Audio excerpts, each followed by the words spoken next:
Hi, I'm Ila again. You're welcome to SKIR Recap. Now, if you're new here and you don't know what the term SKIR stands for, it simply means Sisters Keeping It Real. Now, Sisters Keeping It Real is a show we have on radio. We have real conversations about womanhood and healing as women. We explore our stories from our physical, mental, emotional health to our lifestyle, our career, of course, money, empowerment, and everything that concerns us as women. Now, SKIR Recap brings the heart of our radio conversations online to you.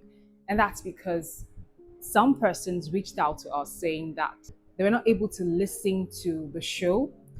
And so we decided to make it more accessible for you, more reflective, and most importantly, more interactive and real. I say real because it's not everything that we can say on radio. So here, we make it as real as possible. Now, today's episode is one that stayed with us long after the microphones went off. We talked about the scars of motherhood, and boy, was it an emotional topic for everyone in the studio. And when I say everyone, I mean no one was left out of the conversation. Now, I'm going to be sharing some snippets of the show, emotional moments, and I will also share pictures at the end of the video so you could also see how emotional the studio was. My first and second pregnancy was like easy peasy laughter session. Like, yeah, just put to everybody. And you go home, the next minute you're pressing your body, you want to do everything yourself. It was so sweet. The next day I'm wearing gidru, I'm playing around, doing what I want to do. But this last one, I went into a series of depression. I didn't know I was pregnant. I was menstruating. That was the biggest part of everything. I didn't want it, and it came. Now it came with problems. From the first day I found out I was pregnant, they say you have to be on bed rest. And I don't know how to stay one place. You have to stay one place, don't do this, don't do that. Then every day you have to go to the hospital. That moment you just heard was the moment the air in the studio shifted. Like it stopped being a topic and it became a shared experience for us. When she said that she didn't want that pregnancy, I couldn't relate, okay? Because I was coming from the angle of I've been waiting to conceive for a very long time. So it just goes to show that motherhood scars comes from different angles. Now, she had a pregnancy she didn't want. I, on the other hand, was trying to conceive and I get pregnant. Oh my goodness. Now, her pregnancy, according to her, came with a lot of issues medically. Mind you, she already had 2 pregnancies that were perfect, according to her. It was stress-free. It was just her going to the hospital and giving birth, and then the next day she's up and doing and all of that. But this third one was it was hell. It was hell for her. First of all, she didn't want it, and then it came with a lot of problems. I had another sister who also talked about the fact that she had no idea what it meant to have a child or take care of a child, So it was when she got into that journey of motherhood, it was like, aha, you're here. How was she going to navigate through it? She had no idea. But thank God she had support. She had her mom, she had her sisters who also helped her through the journey. But she also went through postpartum depression where she felt like at some point she hated her child and she hated her husband. She even had to take her to the hospital because she needed to seek professional help because of how she was, during the whole process. It was a very emotional time for her. Now, I shared my own journey from the angle of waiting, trying to conceive. Remember, of course, if you don't know, if you've not been on that path, you will not really understand it. Every month used to be like horror for me. You know how girls will, like, every month you're expecting your period and you're like, thank God they don't come. My own was, God, not again. The journey for me, 8 years, it wasn't a funny journey. I remember every month then used to feel like a chore, a horrible chore, I would say, because I would be hopeful every month, and then at the end of the day, it felt like my hopes would just crash. And it was very heartbreaking every month. As much as some persons might say, well, you should have been used to it, you can never get used to it. And like I said while in the studio, if you haven't walked in that path, you may never really understand the journey. And the truth is, every month I was scared. It was really traumatic. And I can remember one instant where my period was delayed for like 21 days, 20 days, because on the 21st day it came.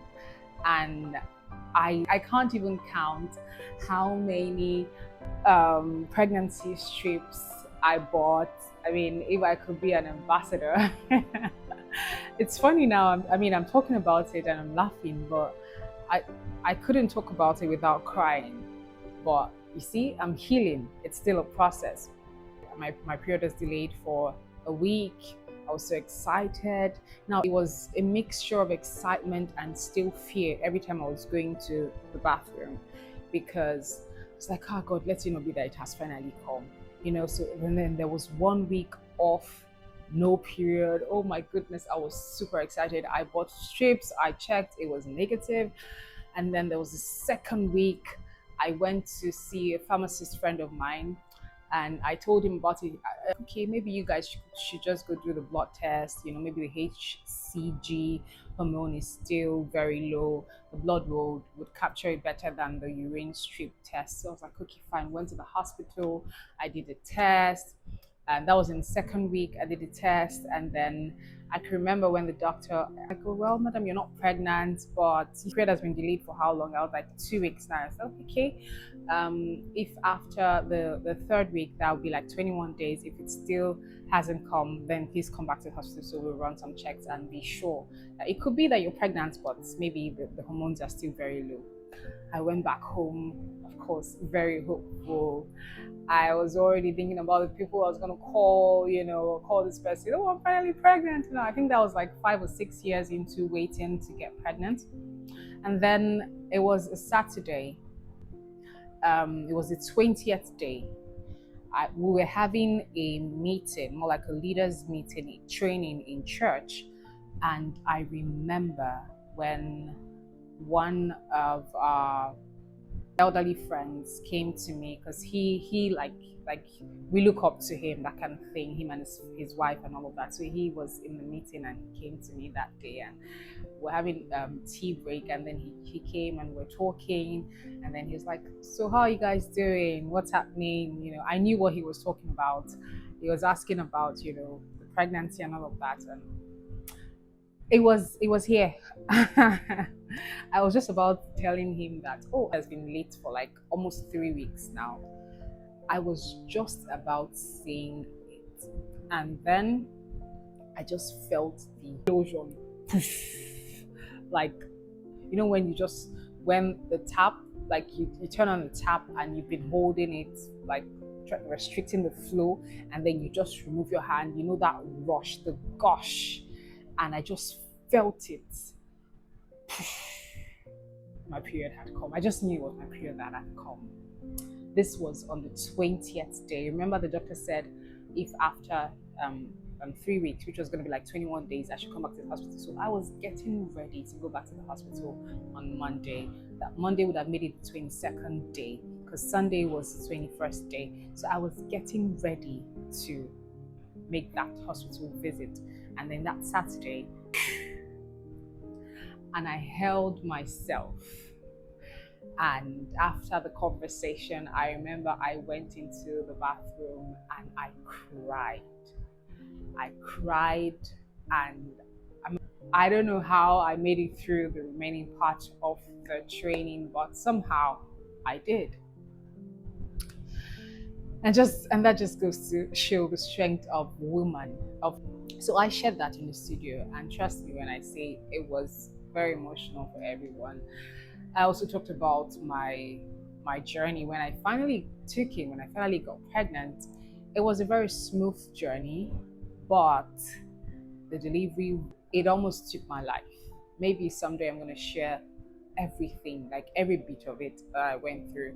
But bear this in mind, I underwent two surgeries in a space of two 2 weeks.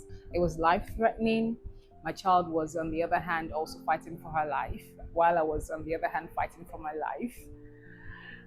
But I mean, I'm here today. I'm stronger and better. I've survived it, and I'm still healing through the process. Now, it's like we all admitted in the studio, we have physical scars, we have emotional scars, we have invisible scars that we don't talk about. One of our sisters shared the fact that, during pregnancy, she used to eat, and then right now she has that insecurity, because of the scars that she has on her stomach. I also have my scar of insecurity, like I shared also, because the second surgery was it was a major one, and the scar is still there. And every time I look at myself in the mirror, at first I used to feel very bad about it, but now when I look at myself in the mirror, I'm like, you survived this, and this is your victory scar. This is your I made it scar.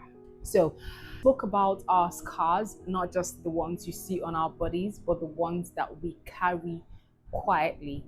Like I said, scars from childbirth, scars from loss. There was also an elderly lady in the studio who also shared the fact that she lost a twin pregnancy, twin boys.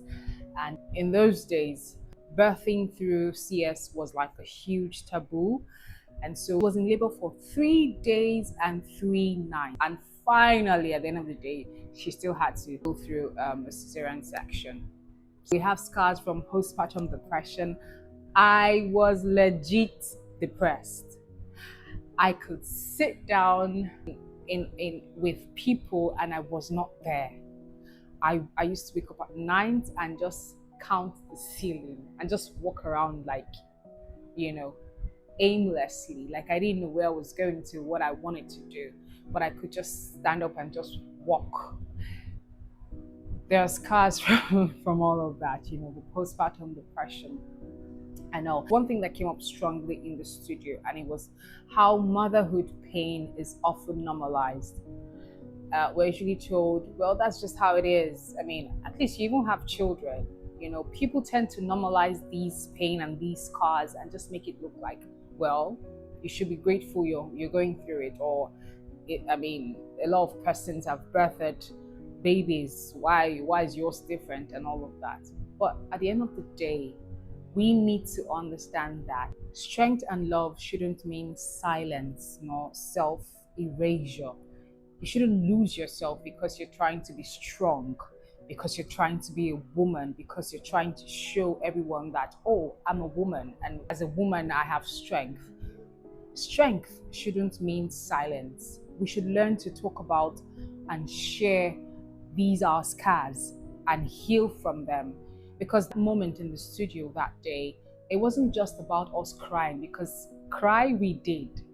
But it wasn't just about crying. We healed as we cried. Because some of us didn't even know that we were still hurting from those experiences. Now I'm talking about my experience. I'm not crying.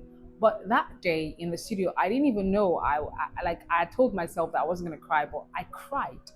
Now, I didn't know that experience still hurt me the way it did, but it still did. And the same thing went for some other sisters that were in the studio that shared their experiences, and they cried. Not because they are weak and all of that, but because we felt seen and appreciated, and we felt safe, because that's what SKIR is. It's a safe space for women, creating a space where women don't have to perform strength. Motherhood is not one story. It includes joy, yes, but it also includes grief. It includes regret. It includes healing, unanswered questions. And one thing we need to come to understand is all of these emotions, all of these feelings, they deserve room for expression. Don't lock it in, because when you keep locking it in, you are injuring yourself without even knowing the harm that you're causing to yourself.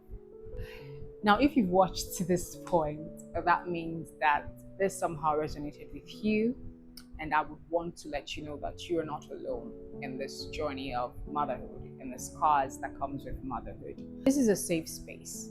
There is no judgment. There is no trying to fix it. We're not trying to fix anything. We're just being honest. We're just being real. This is that safe space. No judgment, no fixing, just honesty. I would love to hear from you. What scars has motherhood left you with? And what do you wish people understood better about your journey? Thank you so much for being here. This is SKIR Recap, and we are just getting started. See you in our next episode.